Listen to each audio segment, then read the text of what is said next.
74%, l'arachide 22%, le sucre 72%, la viande 75%, le poisson 77%, les fruits 52%, les légumes 13%.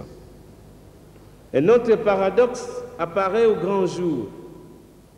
Pendant ces 27 dernières années, la consommation est restée largement supérieure à la demande intérieure. Et au regard du déficit alimentaire financé réellement par la Banque du Zaïre, il en ressort ceci. Pour le riz, le pays avait besoin pour combler son déficit pendant ces 27 ans de 16 millions de tonnes. Nous en avons importé 29 millions. Où sont partis les 13 millions autres? À la contrebande.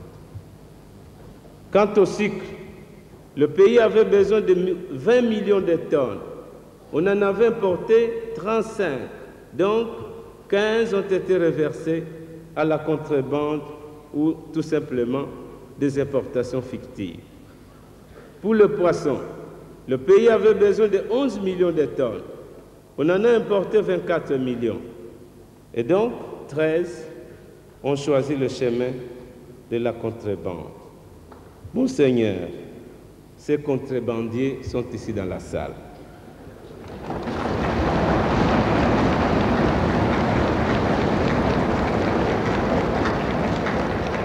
Ces affameurs devraient être jugés. Un chef d'État qui prétend gouverner un peuple de cette manière-là, c'est un apatride.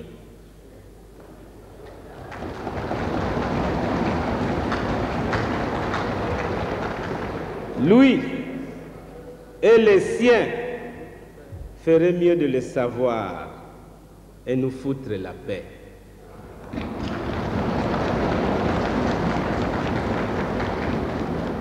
Car une sécurité alimentaire minimale pour son peuple est une obligation d'État. Mobutu ne sait pas le faire, qu'il change de métier.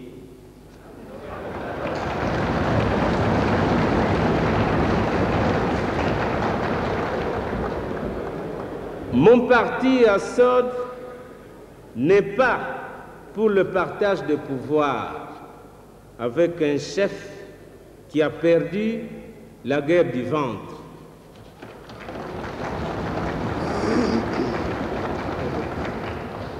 Nous ne savons qu'en faire. Assod est pour tout simplement l'alternance.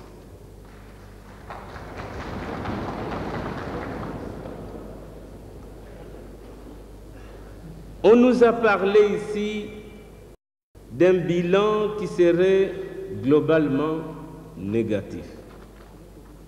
On sait très bien, pourtant, que ce bilan se termine par le vol hyperbolique, l'hyperinflation, la famine, les maladies, la mort. Les 27 ans de Mobutu sont sataniques. C'est une malédiction à notre peuple. Le ciel lui-même n'y croit plus.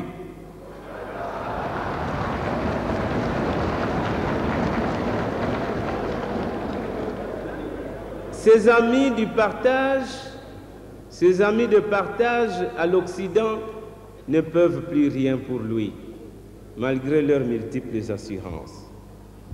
Monseigneur, voilà encore une horreur, un crime contre l'humanité. Le procureur général de la République, que je salue ici au passage, devrait déjà apprêter l'échafaud.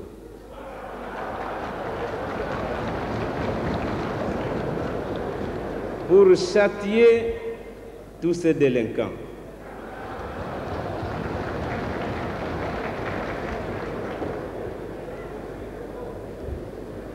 La mainmise étrangère, surtout notre tissu industriel et commercial, installe dans le pays une menace permanente devant un choix déchirant, se soumettre à l'étranger ou mourir. La liste de la production minière est depuis 27 ans tenue secrète.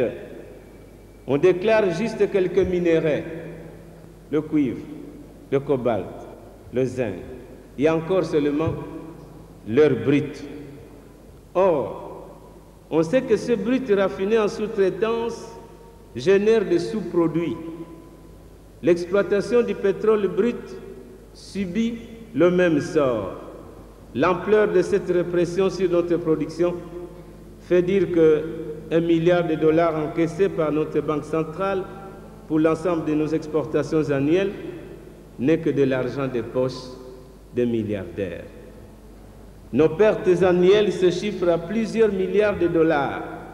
Oui, des centaines pour non-facturation de dizaines de sous-produits dérivés, non seulement du cuivre, mais tant d'autres produits miniers de base. La spoliation dont notre pays a été victime de 60 à 92 est inimaginable.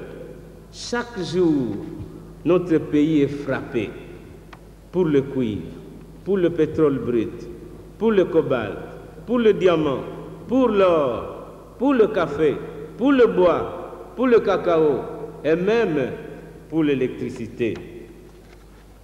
Mobutu doit nous dire ce qu'il a fait de toutes ces richesses.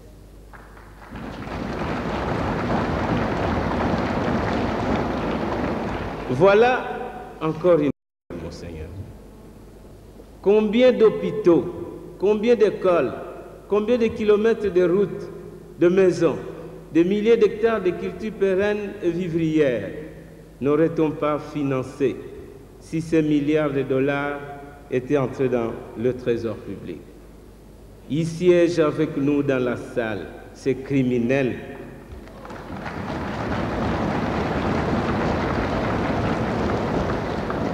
qui ont participé activement à ces hold-up quotidiens sans qu'ils n'aient jamais été inquiétés, ni poursuivis, ni traduits en justice devant les cours et tribunaux. Quelle tragédie! Monseigneur, honorable Assemblée, on ne peut clôturer ce regard sur notre économie sans soulever la plus haute trahison dont notre peuple a été victime dans ce domaine. Il s'agit, vous en doutez, du contentieux belgo-congolais et sa liquidation unilatérale et insensée le 30 juin 1966 par Mobutu. Au cours de la conférence de la table ronde de Bruxelles en janvier 60, le président Kasavubu, un homme politique lucide et responsable, proposa que la table ronde se transformât en constituante. Les tenants du pacte esclavagiste ont tout fait pour qu'il ne fût pas ainsi. Et le rendez-vous raté sera préjudiciable aux intérêts vitaux de notre pays jusqu'à ce jour. Nous supposons que ceux qui étaient à la table ronde oseront et daigneront faire un témoignage en sa faveur. En effet, au cours du mois de mai 1960, à quelques jours de l'accession de notre pays à l'indépendance, la puissance conquérante de notre pays opéra un hold-up d'État. La Belgique a pris des lois spoliant tout simplement le noyau dur de notre patrimoine. C'est ainsi que naîtra le contentieux belgo-congolais. Au dire de nombreux spécialistes de droit, le processus de séparation entre les deux États a conduit le 30 juin 60 à un vide juridique par suite de l'absence de convention internationale générale organisant la succession d'États, et donc le transfert des droits et obligations entre l'État belge et sa colonie, tel qu'il a été fait en 1907 par le traité de cession entre le roi souverain de l'État indépendant du Congo et le Royaume de Belgique. Le préjudice causé à notre pays par cet hold-up est incommensurable. Alors, par ici, maintenant, je vais citer de gros chiffres, si vous voulez bien noter. Au titre d'hold-up, opéré par la Belgique entre le 1er mai et le 30 juin 1960, elle a confisqué notre patrimoine financier qui équivalait à 1,444 millions de dollars américains. Je répète bien, 1,144 millions de dollars américains au 30 juin 60.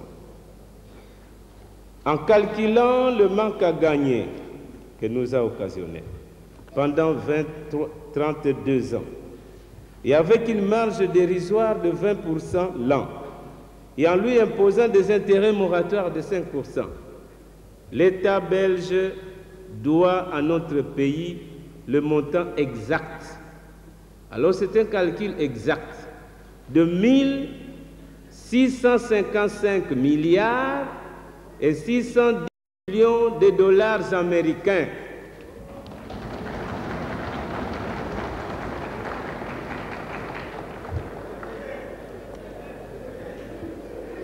La Belgique nous doit, au titre du contentieux, pour son vol du 30 juin 60, elle nous doit 1 655 milliards 610 millions de dollars américains, répartis de la manière suivante. Premièrement, le portefeuille de l'État indépendant du Congo et du Congo belge pour 567 milliards 69 millions de dollars américains. 2. Les recettes fiscales perçues pour le compte de l'État indépendant du Congo et du Congo belge, non reversées au 30 juin 60. 362 milliards 210 millions de dollars américains. 3. Les recettes douanières encaissées en vert pour le compte de l'État indépendant du Congo et du Congo belge, non rétrocédées au 30 juin 60 pour 468 milliards 763 millions de dollars américains. Et enfin, la dette de l'État belge envers l'État indépendant du Congo et du Congo belge, non remboursée au 30 juin 60 pour 297 milliards 568 millions de dollars américains. Monseigneur, à ce prix-là, qui aide qui? Qui assiste qui? Qui est colonie de qui?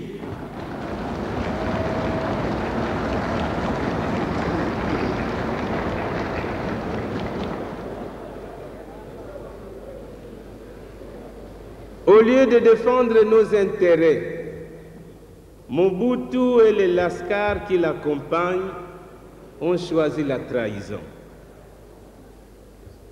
Monseigneur, c'est triste, mais disons que ce jour est un jour de gloire. Notre peuple doit savoir qu'il a beaucoup d'argent. Il lui suffit simplement de se battre et de le récupérer.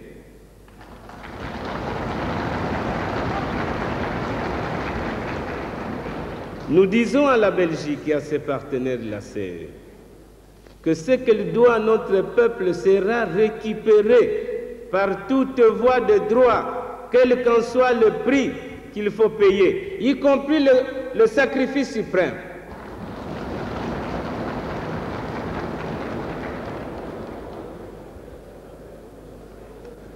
Monseigneur,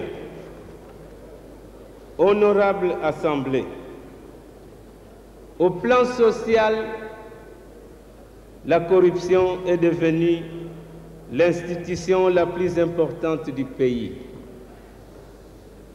On vend tout, même un chemin de fer. Et l'idéologie de ces gens, vous la connaissez. Miso Makasi,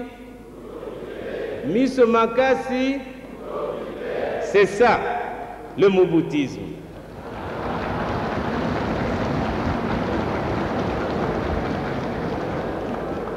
Oui, Misoga, 1665 milliards de dollars américains.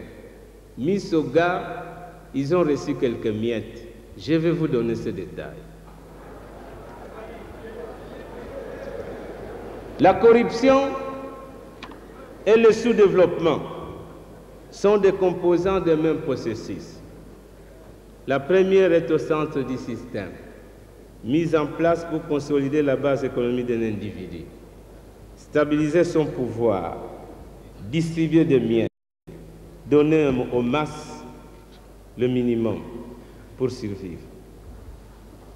L'exemple crasse des 9 premiers riches de ce pays, répertoriés par le bureau d'investigation le plus compétent au monde que nous avons consulté, est ahurissant. Hormis les 23 milliards de dollars américains de Mobutu que j'ai déjà annoncé, répartis sur 8 banques américaines, les 9, y compris lui maintenant, mais leur fortune dans les banques d'Europe se chiffre à 70 milliards 253 millions de dollars américains.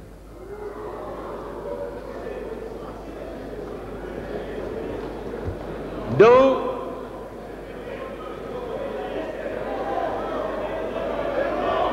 voyez-vous,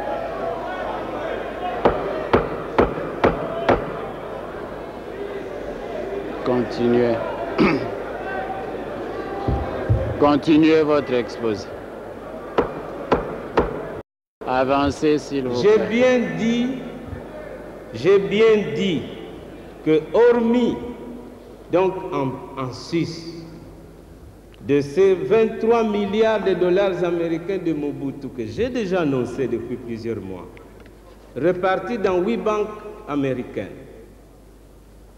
le groupe de 9 premiers, dans lequel évidemment il se retrouve,